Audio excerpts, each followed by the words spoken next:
Was the most devastating act of violence in modern Hampton Roads history. 12 people gunned down in a city building. And for nearly 2 years, their families waited for answers. Tonight, we know a lot more about the what and who, but there's still one question outstanding. Why? We say good evening to you. We certainly hope that you're doing well. We're going to begin at 6 with a much anticipated report from the city of Virginia Beach on that day that we will never forget. That Friday night at the end of May, nearly 2 years ago, will be in our minds and hearts forever. The city's report includes information from the FBI on the crime scene inside Building 2. It also sheds light into a timeline before the massacre. What it doesn't have is why a man shot and killed 12 people and injured many others. We have 2 reports tonight, beginning with Brett Hall and details of this investigation. Brett? Tom and Anita, the nearly 50-page report details the thousands of interviews conducted and the big computer load that detectives had to comb through.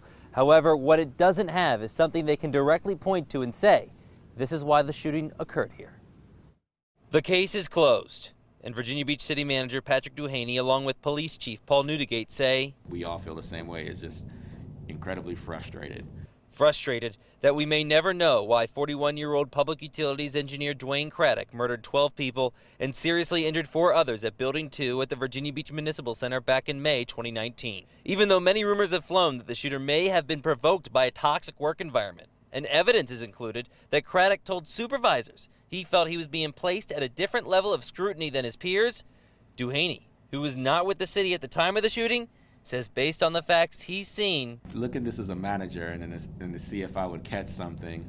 I don't see anything in there that would just stand off to say that I would act any differently. Duhaney and Newdigate say they are confident no stone was left unturned in trying to find a manifesto. Well, except the shooter's private tablet. That even the FBI couldn't access. Is that the smoking gun? Is it on that tablet? As with many other mass shootings in this country, attempts to force electronic companies to unlock devices for law enforcement has been in a gray area. 5 years down the road, they develop technology that can get us into that tablet, then we're definitely going to resubmit the tablet and try to get in there, because we're as curious as the community is what's on there. As of right now, it appears what led to bloodshed here remains a mystery.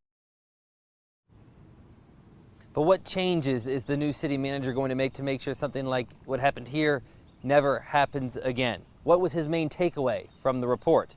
I'll have those details when you join us right back here tonight on WAVY News 10 and 11. We're live at the Virginia Beach Municipal Center outside Building 2. Brett Hall, 10 on your side.